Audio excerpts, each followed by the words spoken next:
wrestling fans, F and true followers, and members of the WC. Brian Crazy, JC Styles, with the F and brand of wrestling and entertainment here on YouTube.com.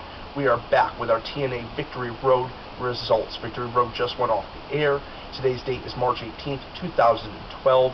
It was a pretty good pay-per-view in my opinion. It was a solid show, and we definitely saw some good build towards the Lockdown pay-per-view. Yes, we gonna get right into the show. We got a terrific build-up going right into Lockdown, like Brian said. Definitely looking forward to it. But I think outside of everything that happened tonight, there was one little promo package of Alex Shelley, and then it said Motor City Machine Guns coming soon. So when will we see the returning Motor City Machine Guns? I'm a big Motor City Machine Gun mark, and I'm definitely looking forward to that. Oh, it's going to be huge. It's going to be huge. Right now we have great tag team champions in Samoa Joe and Magnus. I mean, Samoa Joe very accomplished in TNA wrestling, and Magnus has been coming up in the ranks as well. And with the Motor City Machine Guns coming back, and what other potential great teams are we going to see? We know we've had a huge creative shakeup at TNA wrestling, so I'm just hoping for more good. Yes. Not that TNA was bad. You know, a lot of people bashed the Russo era. I didn't find it that horrible. A lot of people did. But that's not the point of this video. The point of this video is Victory Road.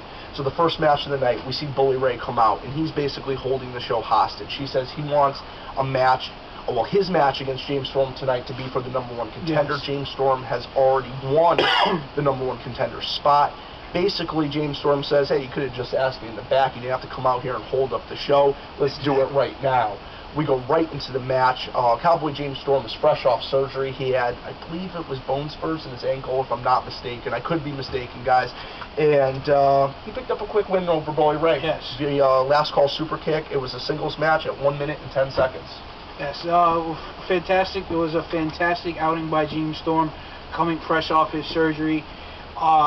We automatically knew going into going into this match that TNA's plans were to have James Storm go against Roode at Lockdown. Oh, I mean, there's just been so much build between the former tag team partners and, more importantly, former tag team champions. I mean, these men were so successful, they made it to the top of the mountain. Yes. And due to differences between the two, and I think Bobby Roode just really got sour after he lost at Bound for Glory. Yes. I think that's what started this whole turn into the leader of the Selfish Generation. But we go into the next match. It is a singles match for the TNA X Division Championship. This is a great match.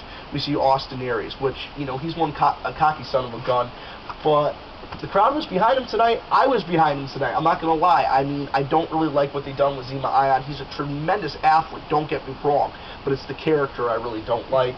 And the current character shows no remorse for the situation with Jesse Sorensen, which makes him even more sour with the fans. And it was a solid match. Austin Aries picked up the win at 11 minutes and 13 seconds. Going to this match, I really didn't care for either or. I was just looking at it as of the in-ring competition because I really not too familiar with Zema Ion. I'm very familiar with Austin Aries, but even early TNA when Austin Aries was there, I really wasn't a big Austin Aries follower. And then he came back to TNA and he was the Austin Star, and I still didn't really care for him because I thought he was just a cheap rip-off of the Body character, Jesse the Body Ventura. And still, even now coming out with the cape, I still don't really care for him that much. The cape is mind games because you know what? When he goes out there and you whoop someone's ass, you just got your ass whooped by a man that's wearing a cape. Yeah, whatever have you. You know what I mean? It was a great match, but I really didn't care for the athletes in the ring. But well, I don't want to say that. I respected the athletes, but I didn't care for the match. It's the wrestlers in the match. Well, I think the best way you could say it, and I think you already kind of said it just like that, but to just clarify it, and I think this is what you're trying to say, you cared for the athleticism that was shown. You just did not like the characters. I didn't like the wrestlers either. You're just not a big fan? I'm not a big fan of Austin Aries, neither am I a big fan of Zema Ion. Okay. But it's the in-ring action that I enjoyed because I am a big X Division fan.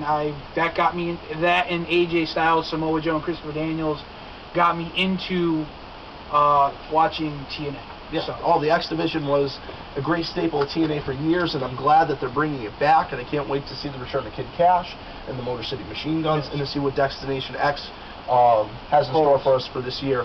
And, you know, just one of the biggest things, we're going to keep this card moving as quick as possible, but one of the biggest things, just to further on what you said, I think that's the greatest part about being wrestling fans, is we get to choose what characters we like. And like JC said, he just doesn't like these characters. Yes. And that's fine. But at the end of the day, he respects the athleticism, and that's the one thing that we want to, you know, push here at F&T Wrestling and the F&M brand of wrestling and entertainment, is respect the athletes. Because just like what happened with Jesse Sorensen, like we mentioned, guys could end up paralyzed at the end of the day.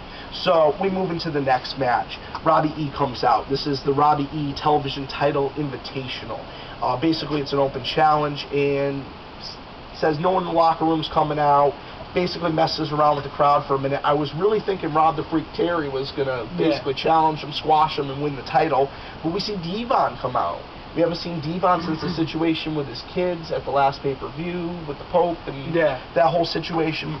And basically, Devon comes out, takes no prisoners, and wins the title. television championship. So we're going to keep it moving.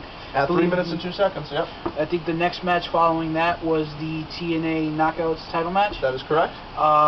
We basically, over the last couple of weeks, Madison Rayne was getting really arrogant, you know, basically saying, oh, she's doing this for Gail, looking out for Gail, you know, and basically she was out for her own selfish ways. We see Gail Kim and Madison Rayne get in the ring and just deliver a decent match. And the long run, we see Gail Kim retain the Knockouts Championship. Yeah, it was a great singles match for the Knockout title, like you mentioned. It was 7 minutes and 10 seconds long. There was great competition between both the Knockouts involved in this match. And like JC pretty much summed it up. I think it kind of started off when Gail Kim started acting like she was better than Madison Rayne. And Madison took exception to that. So Madison decided to one-up her.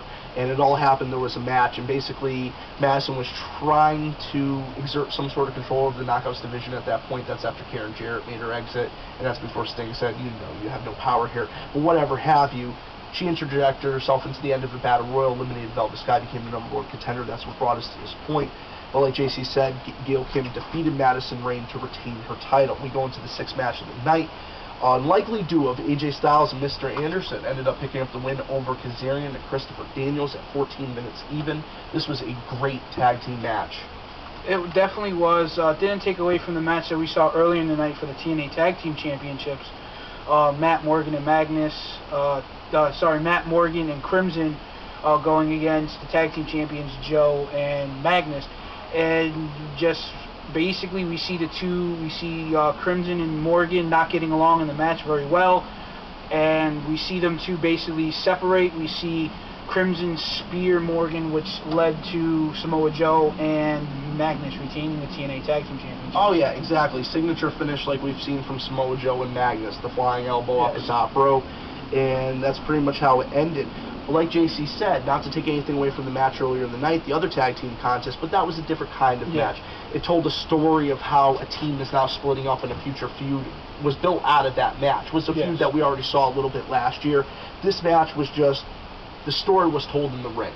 The ring chemistry between these 4 superstars was incredible, and Mr. Anderson had no ring rust. I mean, he looked as good as the day he debuted in WWE many moons ago. Yes, he did. And so for we'll basically sum it up, like I said, AJ and Anderson picked up the win. We go into our 7th match of the night. We see the Olympic gold medalist Kurt Angle go one-on-one in a singles match against the charismatic enigma Jeff Hardy. It was a very good match, good outcome. Well, the outcome really wasn't all that great because, you know, Kurt Angle at the end of the day had to roll up Jeff Hardy using the ropes. And basically, for the win, and as she's walking up the ramp, he says, to his son, he goes, "That's what Daddy does. He wins every day." And that's basically, you're telling your son it's okay to cheat as long as you win. Well, I think Kurt Angle's just probably trying to push the point home. If that's your hero, Daddy just took care of him. With the way they've been working into the storyline, and also, you know, it's always been something that's always been argued about in professional wrestling, but a win is a win. And sometimes you do have to win by any means necessary. But it was a great match. Like JC said, the end could have been a little bit different, but solid nonetheless. Kurt Angle picked up the win over Jeff Hardy at 19 minutes and 7 seconds. We go into the 8th and final match of the night. Unfortunately, this was not for the World Heavyweight title because Bobby Roode is destined to face James Storm at Lockdown inside the steel cage. The greatest pay-per-view where all matches are contested inside the steel cage. We see Bobby Roode pick up the win over Sting, but the match itself was great. It was a no-holds-barred match. There was a lot of back-and-forth action. Sting was in control pretty much throughout the match. Three-quarters of the match, you want to take the finish, and then we'll get into probably the most controversial, shocking, and probably one of the biggest things happening in TNA wrestling all year. Pretty much, just to sum up the match, it was very good. Sting controlled the whole entire match. It wasn't until, I think, right where Roode was going to set up to do a move on the steel chair in the ring, Sting went for the Scorpion Death Drop, and as he was going for the Scorpion Death Drop, he hit the back of his head on the steel chair that was folded open in the middle of the ring, and which led to the win for Bobby Roode.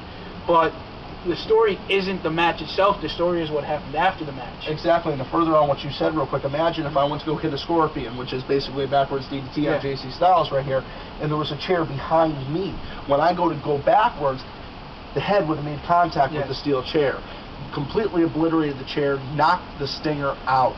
This is when Bobby Roode just goes absolutely nuts. He throws the official outside of the ring. He starts manhandling the Icon Sting. Ends up knocking him down. Then he goes to the ringside area, actually grabs Dixie Carter. He actually picked up a steel chair first. I thought he was actually going to hit Dixie Carter with the chair. And from a fan standpoint, I mean, no man wants to see a woman get injured. But from a story standpoint, this just elevated Roode to that next level. I mean, he is one of the top heels in professional wrestling today. So he grabs Dixie Carter. He brings her into the ring, and I'll let JC finish it off. Yeah, he brings her in the ring, and just as he brings her in the ring, we see Sting try to make a attempt at making the save.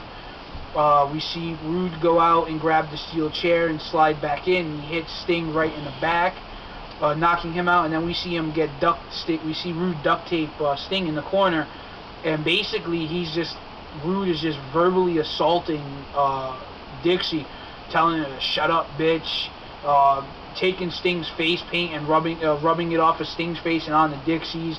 Getting right up in her face. Right up in her face. On a completely side note, for the one piece of humor in this whole review, because I know, guys, I'm sorry we haven't been as funny as usual tonight. We are both tired.